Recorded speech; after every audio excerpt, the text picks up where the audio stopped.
Hello, hello. Here's our presentation. Well, friends, let's wait for all the participants to connect. I mean, not all those who can and will be ready.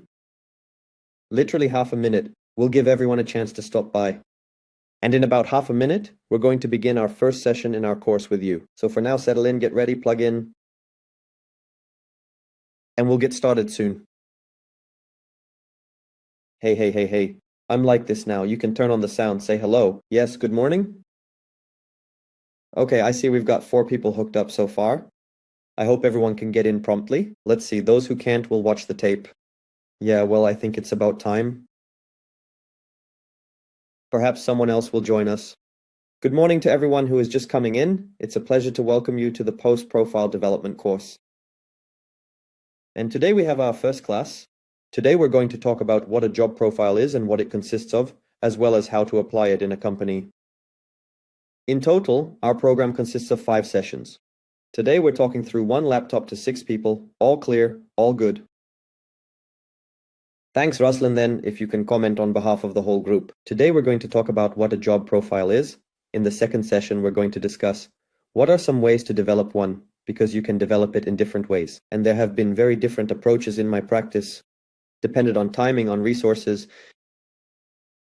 You can go very deep through interviews, you can go a little faster through talking to executives, you can go generally through questionnaires.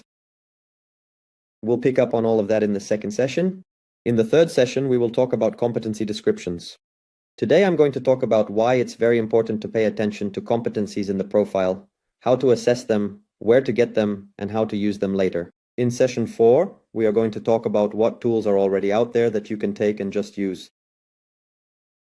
These are ready-made competency libraries, ready-made job descriptions, where they are published and what benefits can be derived.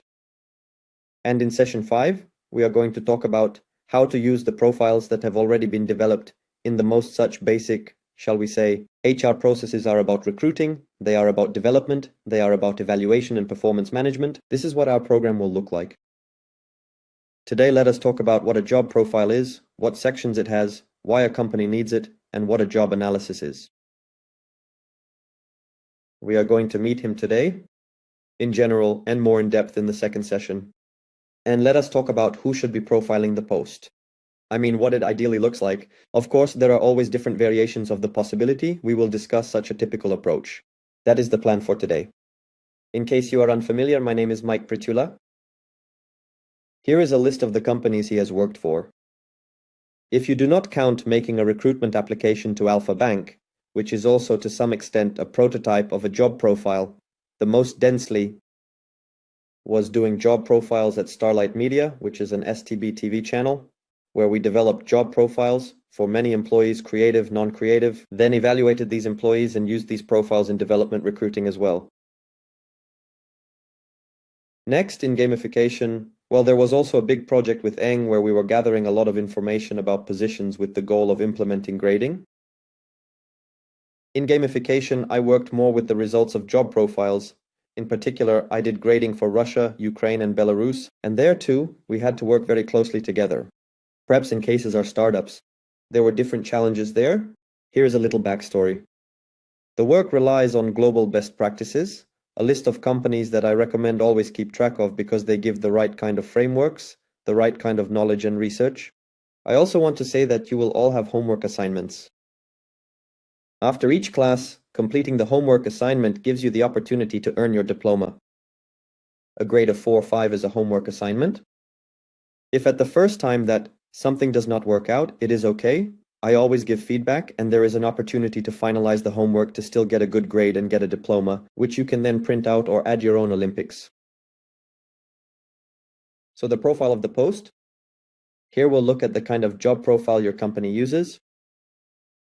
I'd say it's pretty close to typical to standard. That is, he is coming from a popular approach. So what are the sections that go? There are generally 2 parts to a job profile. The first part is the profile itself. The second part is the part describing the competencies. And both parts are very important. Although the part that describes competencies may seem so, let's say, not the most important, like competencies, some behavior, some standard set of words. But it's not. And today we will learn why. why it is very important to pay attention to competencies. What goes into the standard part of a job profile is the job title. That is what the job is called in the company. In principle, the company can follow its own approach here. From the point of view of internal use, there are no difficulties here. The more companies use common names, the more people understand it, and the easier it is to then translate that during recruiting. The structural division here is also very simple. It is in what division the position is located. This describes everything because, first of all, the job titles can be different, even if they are close, to understand that this is the profile for this position. The structural unit is also important because a company may have the same job title, but it will be different job profiles in different structural units. If the positions are significantly different, I would recommend considering a different job title so you don't get confused later. Supervisor, well, that's clear. That is, there is a certain leader to whom one reports. It's better to specify the position title, of course, because if it's a person's name, they may change and then you'd have to update all the job profiles and employee records. Next, subordinates is a description of who reports to this position. Collaboration and interaction is probably, let's say, not the most common section in a job profile. It describes who the employee interacts with. That is, who they have horizontal interactions with in other departments or within their own department. It provides an understanding of the scope of the person's activities. Plus, this information is often used in job grading. For example, when evaluating positions. It's often important to understand whether a person has wide-ranging interactions or works mostly independently. Next is the purpose of the position. This is very interesting. It's sometimes called the mission of the position. Some companies avoid this part and go straight to the responsibilities. But it's good to have this section that describes why the position was created, when it came about, what problem it was meant to solve, what the overarching goal of this position is. It gives the person an understanding of why they are here in the first place and provides insight into how their work connects to the company's activities. Plus, it's a quick way to understand the essence of this position. When you're dealing with a large number of positions, say 100, it's difficult to read through each position in detail, but by familiarizing yourself with the purpose of each position, you can quickly figure out who's who, because this is how HR typically works with positions. It's usually some file with 1,000 rows, 1,000 employees, and we need to evaluate positions or do some other task. Of course, we're not going to display the functional responsibilities of each position in this file, but you can state the purpose of the position in one sentence, and it's easy to work with that later when making decisions. Expected outcome of the position. This is also a very useful section. Some companies avoid it because they think the responsibilities and functions are enough. But the expected result is much more important because it's much easier to develop a system of indicators, like KPIs, based on the expected result.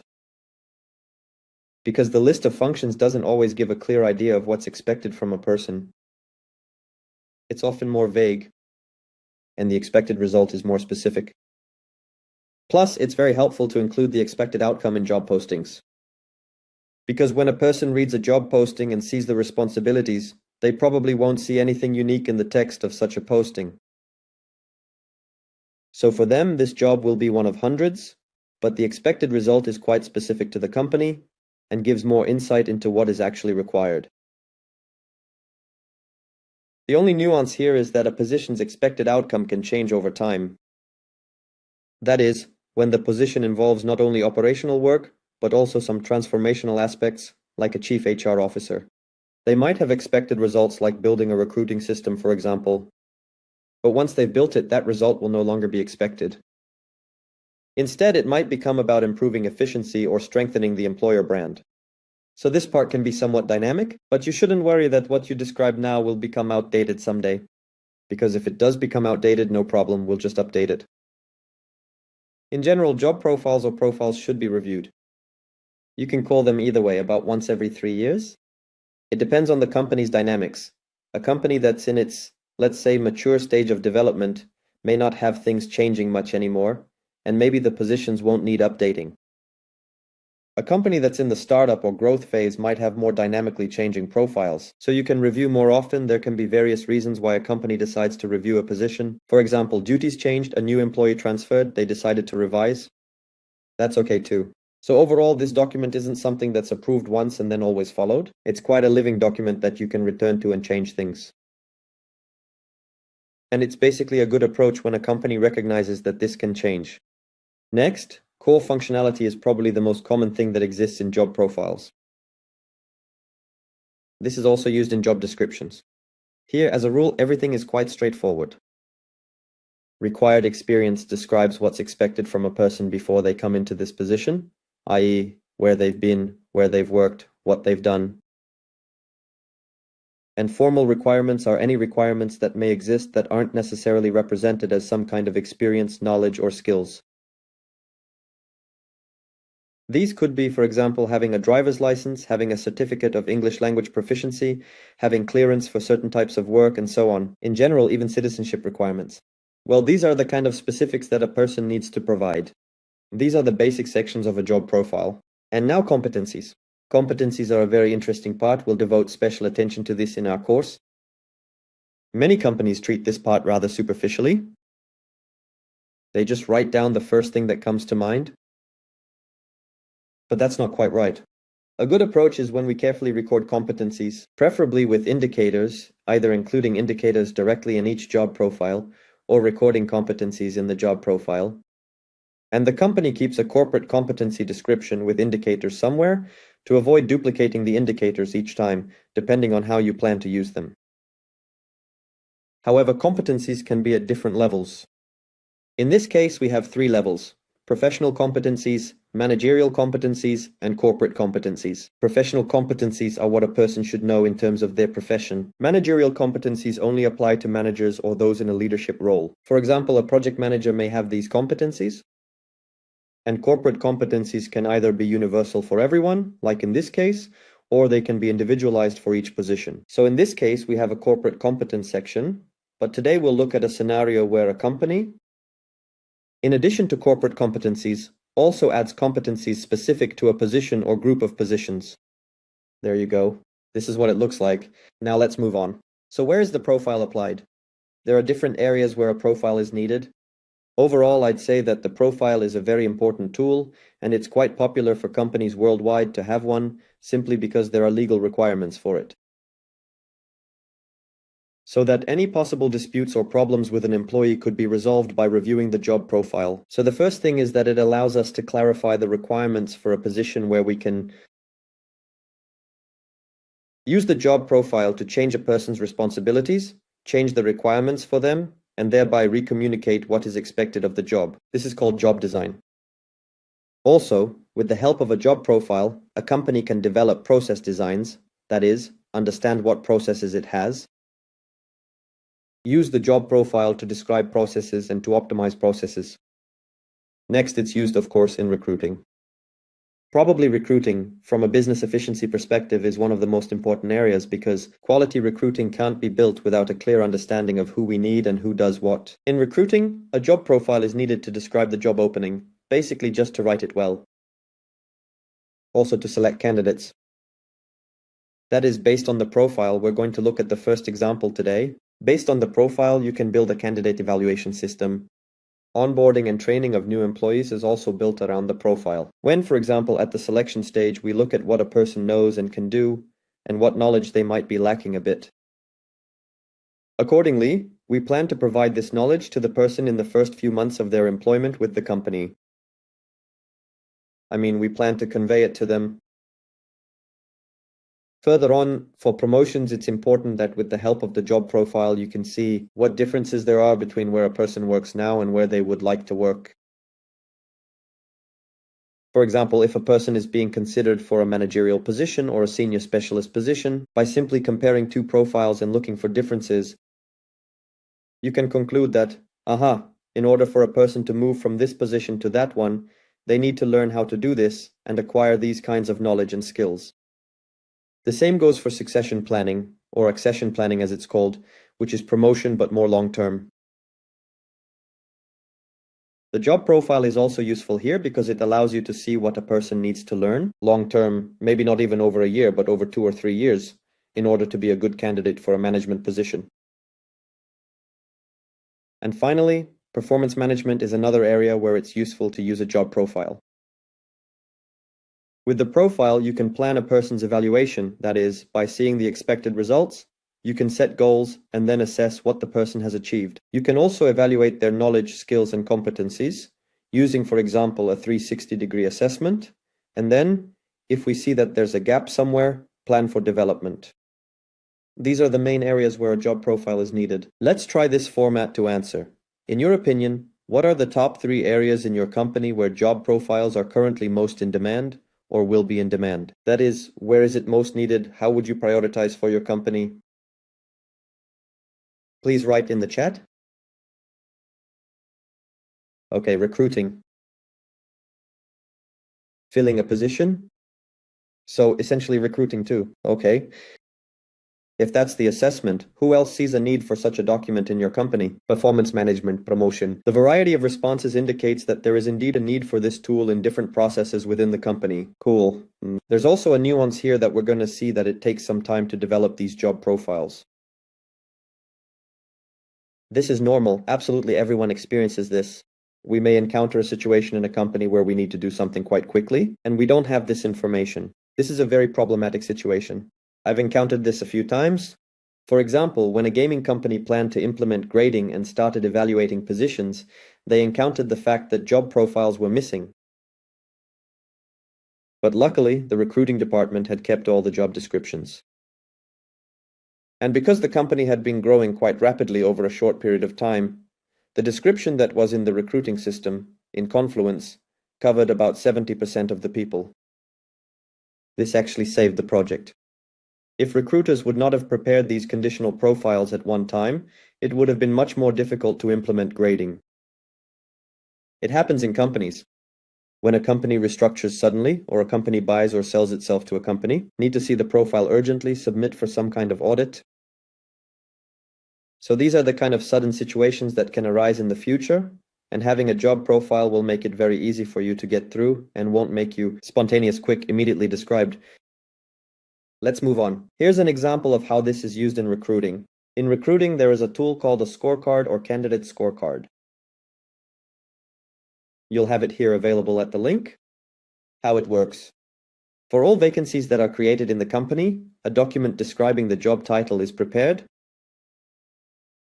where it describes why the role is needed, the purpose of the position, describes the expected results, describes the responsibilities that in some way surface the expected results. And then the requirements are described. Professional here is called hard skills, behavioral soft skills. That's where they're divided. There is also culture fit, i.e. corporate values. There are also motivation expectations, salary fork, and other requirements. And then the different stages of selection are planned and the application of those particular questions, tools, or other instruments in order to assess the presence of all these requirements at the selection stages. And after such an arrangement has been made, at the interview stage, candidates fill out a 5-point scale score for each of the requirements for each candidate. Typically, here's the scale. This is a scorecard created in Google Spreadsheets. If a company uses an ATS tracking system, many ATS score ecosystems already have it built in. Yes, for example, in Forest is configured, in Cleva it's built in. And where it is not there yet, it is gradually being added because they see that it is a modern approach. And many book authors project on such as the book, Who's the Number One Solution to Your Problem? A book like Top Grading. These are two of the most popular books on recruiting at the moment. They precisely recommend scoring candidates based on developed criteria. Of course, if we don't have a normal profile, a well-crafted profile, then this is all very complicated. I mean, there will be some hastily made-up clauses. Candidates will be evaluated hastily, well, and there will not be this connection of all stages together. Agree, for example, it will be much better if during the assessment, during the interview, uniform criteria for evaluating candidates are used. The same criteria are then used to create a development plan when the person joined the company, meaning the information is passed on. When we, for example, assessed at the entrance that a person's competence is a little bit lacking, We immediately transferred this to development. This competence is being developed. At the end of the year, when we evaluate employees, again, we have the same evaluation criteria because there is a job profile. That is, a job profile is a tool that allows you to link different stages of an employee's life cycle and different HR processes together. By standardizing what a person does and the requirements for it, then it does not arise that at the interview we evaluated one thing, when we made a development plan, generally there came up with another, when we summarized at the end of the year, then a third. When they were developing bonus systems, for what the fourth, it turns out to be such a patchwork quilt, pulled from different sources, not synchronized and not working together. And it is incomprehensible to the man. Here one was evaluated, here one is developed for another, paid for a third, elected for promotion for a fourth, and so on. Therefore, the job profile is like such a central source of information for many HR processes. For these processes to work as such a symphony, as an orchestra together. Okay, so one of the main approaches which gives birth to a job description or job profile is called job analysis or job analysis. The outputs are usually a job description and a job specification. And the description of the specification usually goes into one document. Position profile. Simply, as a rule, divided into two parts, that there is a description, there are responsibilities, tasks, reporting structure, conditions of performance indicators, and the specification is a requirement. And analyzed, the post is pretty detailed. Already in the next class we will talk about how it is analyzed, and the result of analyzing the post is used in all these directions that we have discussed. Going further, as usual, the company analyzes the post. Sometimes a company has this misconception that the job profile is something where you can go and take it and use it, but in fact it is not. On the one hand, yes, some positions are described somewhere. They may be 50 to 70% the same as what you have. But just that kind of blind copying, it doesn't work very well. It's better when we understand the specifics of our company and we analyze the position in detail and then use something ready-made in order not to prescribe what someone else has already prescribed. This option is appropriate. So what are some ways to analyze a post? There are 5 most standard approaches and further simply combine these approaches. We will study this in more detail in the next session, because today we are getting familiar with this concept in order to understand what it's all about. We'll consider the first option is the most reports. When people write about themselves, what they do at work, that is, they are given a special diary, a journal. They write it all out there and they indicate what knowledge, skills they use in doing so, in their opinion. That's the first option. The second option is when there is direct observation. That is, someone is watching people, such as a business analyst or HR, and asking questions. 1, 2, it's pretty costly, it's a lot of time to spend. The third option, it's a little simpler, the interview. It's very popular when the interview gathers information for the job profile. The fourth option is to study all sorts of already existing documents, some instructions that a person follows when doing some work. And another option, which is probably the most popular, is questionnaires and surveys. That is, when employees are asked to fill in answers to questions in some document. Then it's collected, analyzed, and used to build a profile. More often than not, it is a combination of different approaches. Like these 3, for example. Let's move on. So who should write the profile of the position? More often than not, it is done by HR. That is really a real roving job, in conjunction with a person called an expert, a subject matter expert, that is, someone who understands the position. Subject expert should be the role model for the positions being described. So ideally, it's the kind of, the best representative of the position. It can be a direct supervisor, preferably one who has grown out of the position himself and knows it inside out. It could be a trainer who teaches this position. This could be an analyst who analyzes the performance of this position. Some departments have analysts. For example, sometimes there is a sales analyst in the sales department. He has a perfect understanding of what a salesperson does. Or it could be a highly skilled and competent professional. That is a representative of the position who knows all the steps, all the nuances, and absolutely everything. So if and when we describe positions, we don't always have to be the executives to attract. other people can help us as well. That's good news. Let's move on. Now let's talk about competencies. Competencies are very important in all of this. Now we'll get into why. In general, people started paying attention to competencies quite a long time ago. That is, the first such mention that was discovered was 2,400 years ago. It was written in a book by an Indian official, Potassium. He made recommendations on how the king should choose people, and clearly describes what qualities, knowledge, abilities, skills, and characteristics a person needs in order to be a successful official, and how to evaluate it all. For example, these qualities such as nationality, family background, discipline ability should be checked with reliable people. The candidate's knowledge of various arts is tested by experts in the relevant fields, well, and so on. That was the first mention. That is, even then people understood that selection was a very important stage. If we have selected the wrong person, then later on, it is basically difficult to correct that as well. 2,400 years have passed. Still not all companies are effectively utilizing the knowledge of job profiles and competencies. Often companies do everything manually, on a whim, and do not rely on any systematic tools. As a result, they make a lot of mistakes and get mediocre employee performance.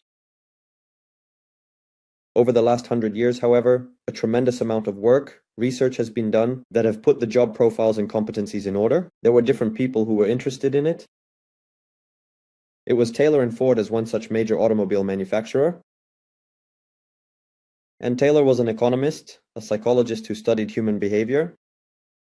But the most interesting work that has been done in the last 100 years belongs to Mr. Makiland. He took a very deep look at, and what in fact influences people's effectiveness. He wrote an article where he said we need to assess competencies. This gentleman here, this is what he looks like.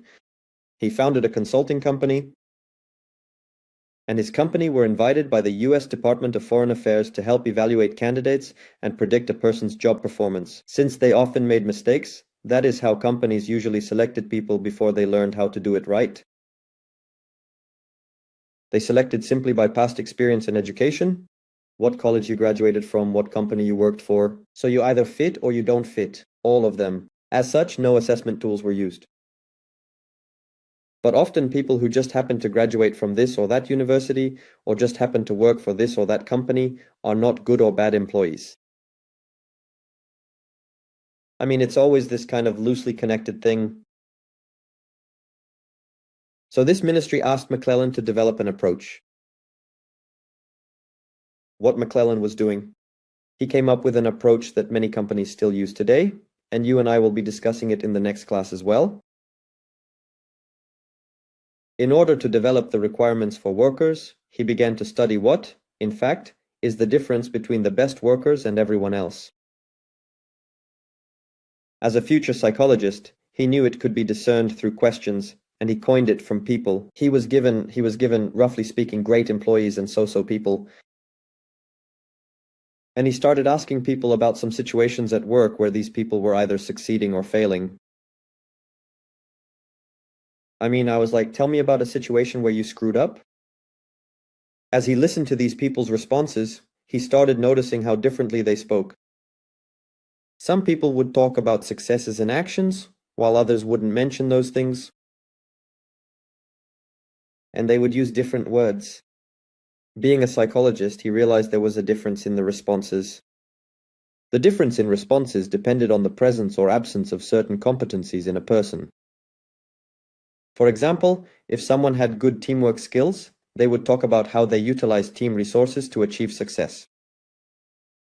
If a person wasn't team-oriented, they either wouldn't mention the team at all, or conversely, would describe how they tried to do everything themselves and failed. Thus, he discovered that having certain competencies makes people successful. Furthermore, being a psychologist and knowing how to assess various competencies, he developed assessment tools that consulting companies then started using. And we use them too. For instance, the competency-based interview we conduct comes from there. The tests we can apply, like work sample tests, also come from there. So thanks to McClellan, we learned how to do this. Interestingly, many companies, Instead of analyzing their best employees and mediocre employees, finding out the real differences between these people and which competencies make some successful and others unsuccessful, many companies assess candidates based on their own notion of what makes a good employee. For example, let's say we have a sales department in our company with salespeople. There are the best salespeople, average salespeople, and the worst salespeople.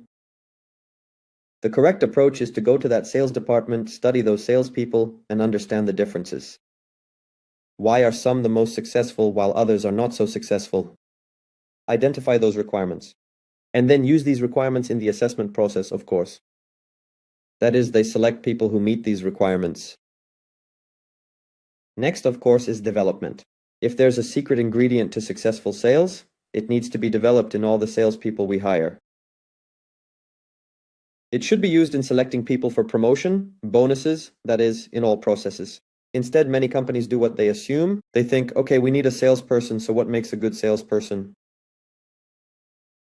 And at that moment, some kind of random idea generator kicks in.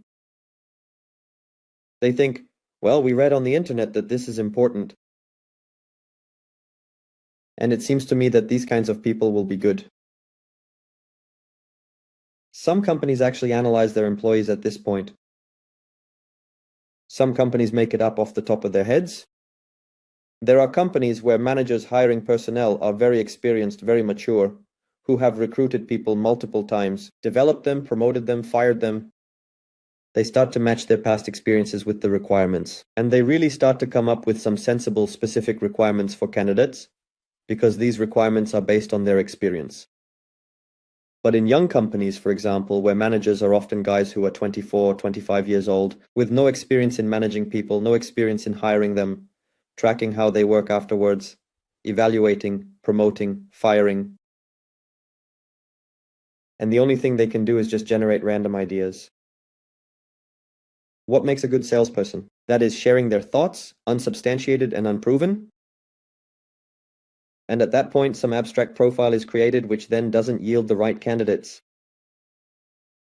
People who aren't the most effective are hired, and then who gets blamed? HR. Why did you hire us salespeople who can't sell? You're the ones who recruited bad ones for us. We'll fire these ones, of course, but now hire us normal ones. But normal ones won't appear until we apply the right approach.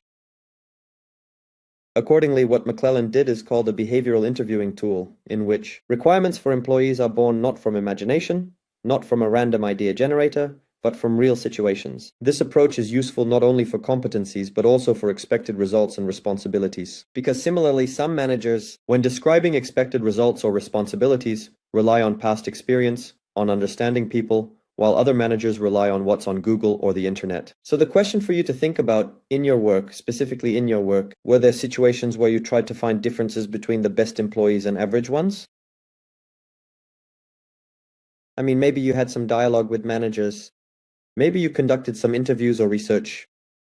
Put a plus if you've had such experiences in practice, a minus if you haven't yet. Okay, I see some pluses. Excellent. Okay, good.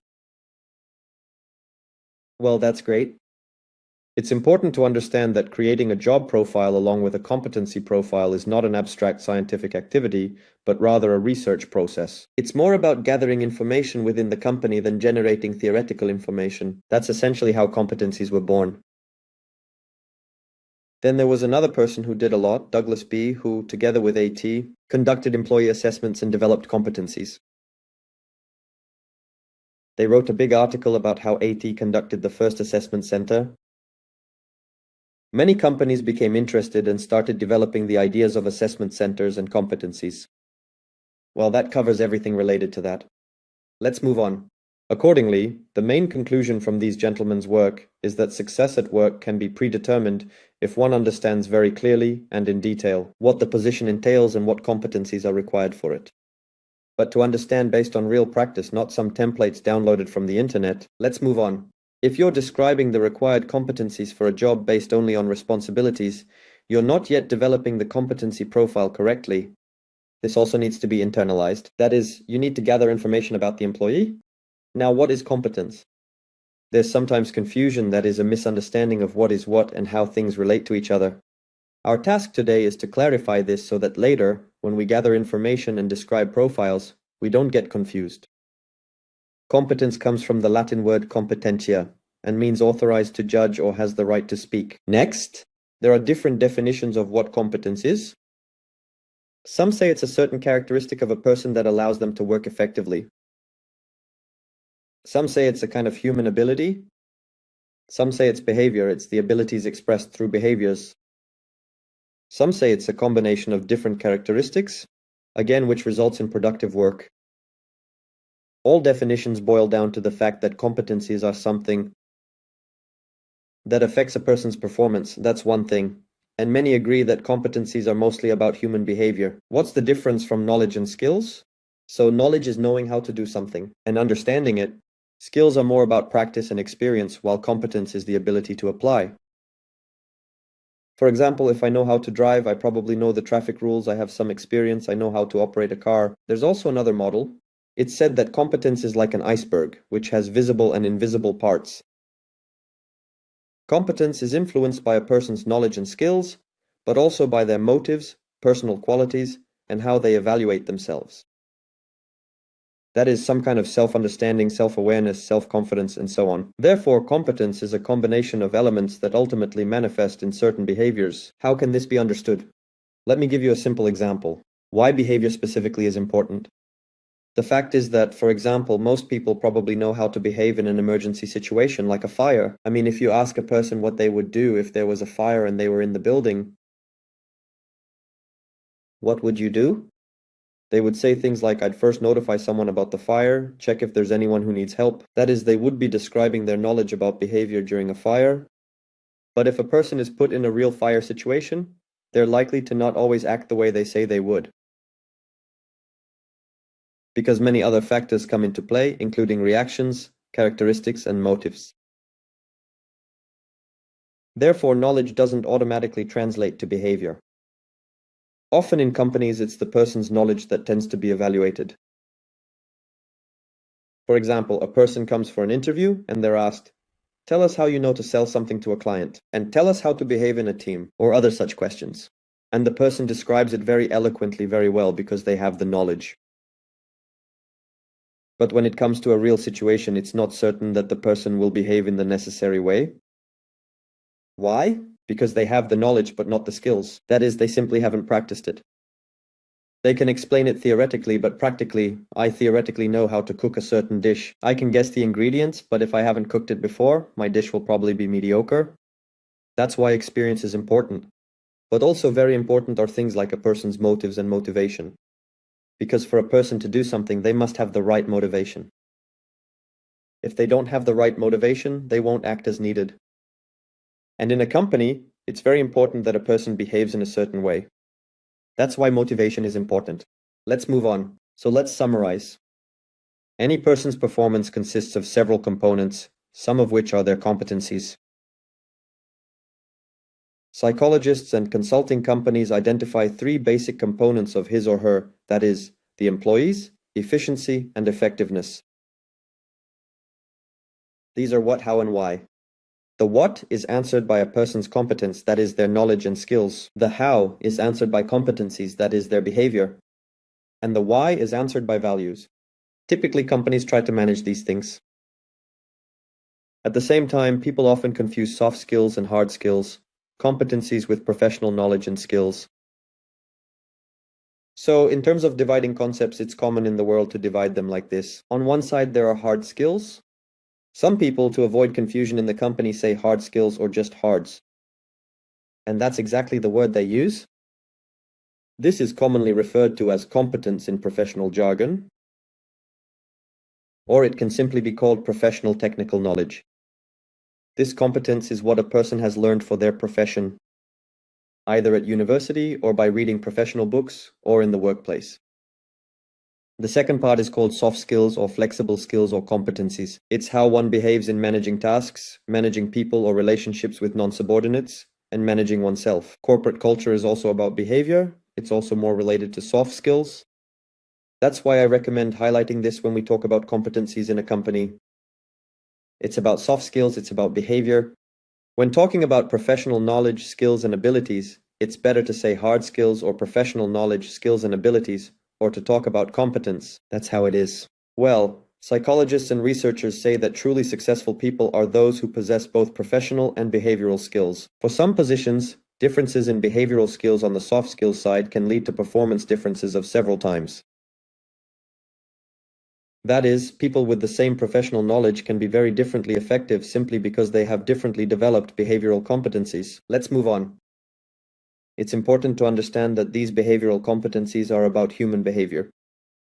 They're not about knowledge or skills. That's why the word behavior is often heard alongside the word competence, because it's through behavior that all of this is demonstrated.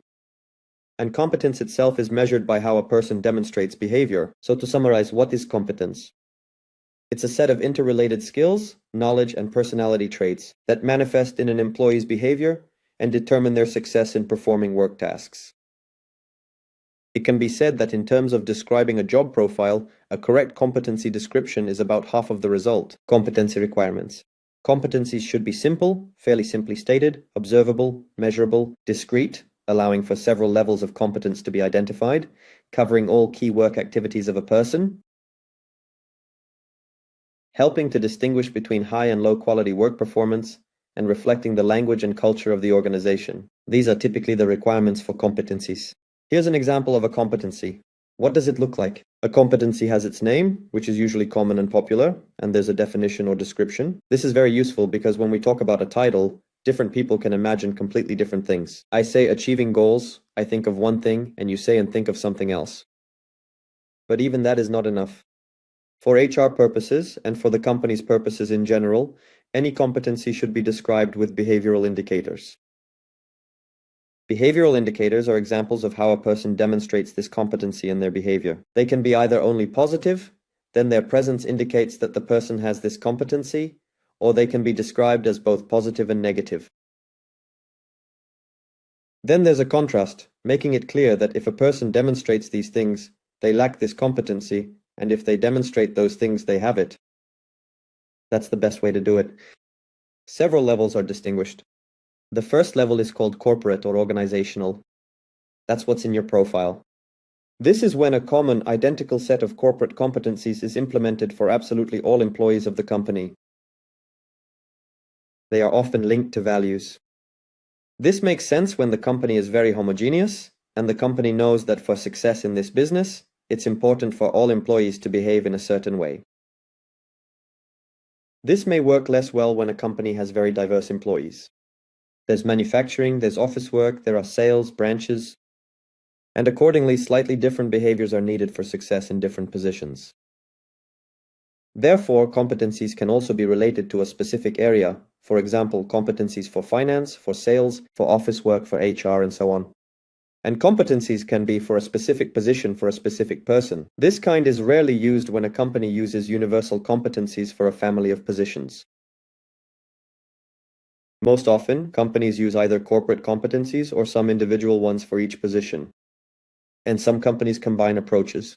They say, here are 3 competencies that we want to see in all employees. And then each role has 3 more that are most important for that specific role. This approach also exists. That's the introductory information about job profiles and competencies. Your very first homework assignment today will be this. Considering the company's current processes and those that the company plans to implement, describe all the ways in which the job profile will be used in the company. I'll ask you to do this individually, not in a group format, so that everyone's homework is different. And the second part of the assignment, create your own job profile. That is for your position, based on your understanding of what a job profile is. We'll go into more detail later on how to do this, what questions might help you, and so on. But today, just compose it as you understand it. That's the homework you'll have today.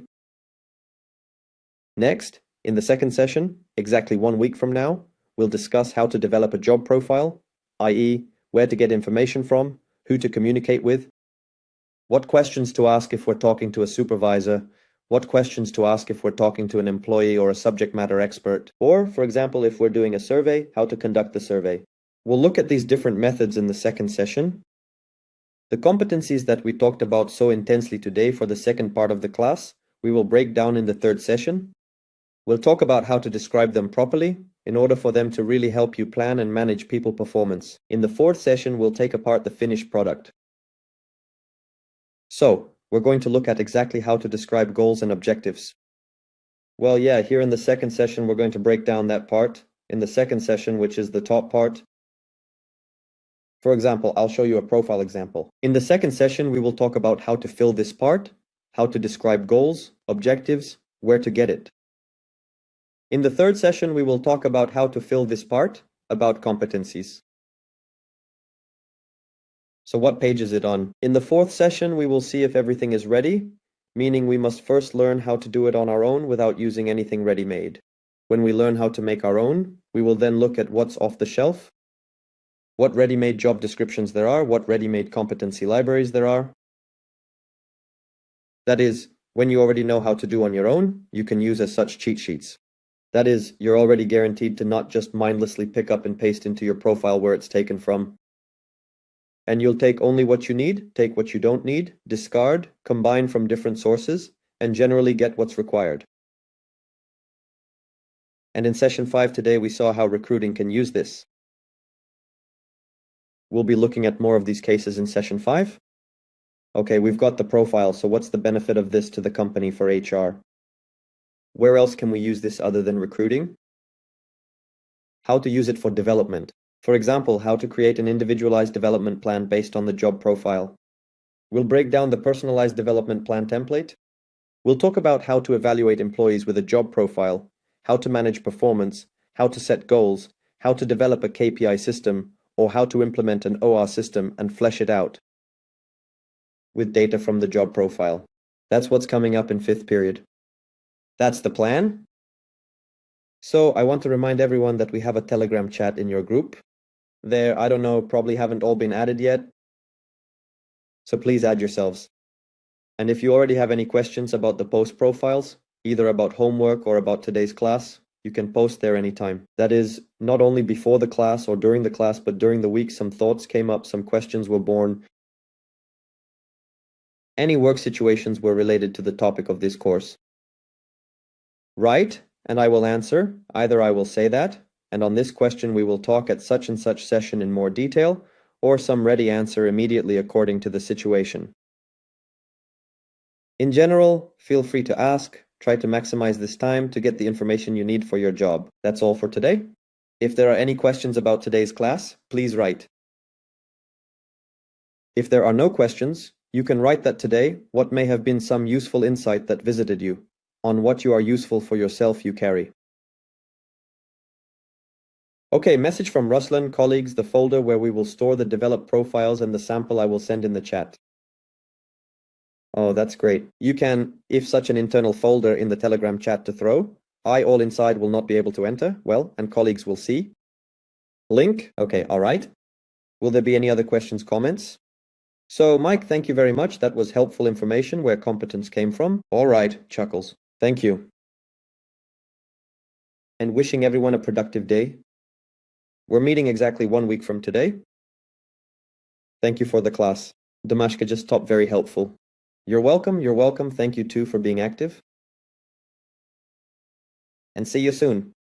Homework is preferably done during the week so that you would have everything completed and ready before the next class. But for those who will have a vacation, suddenly have to be there, or some other business trip, of course, you will have more time to execute. It's just a recommendation. Do one homework assignment once a week, it's not a drag. Then by the end of the course, you will have your work done and you will receive your diploma. That's it. Have a productive day, everyone. See you soon. Bye-bye.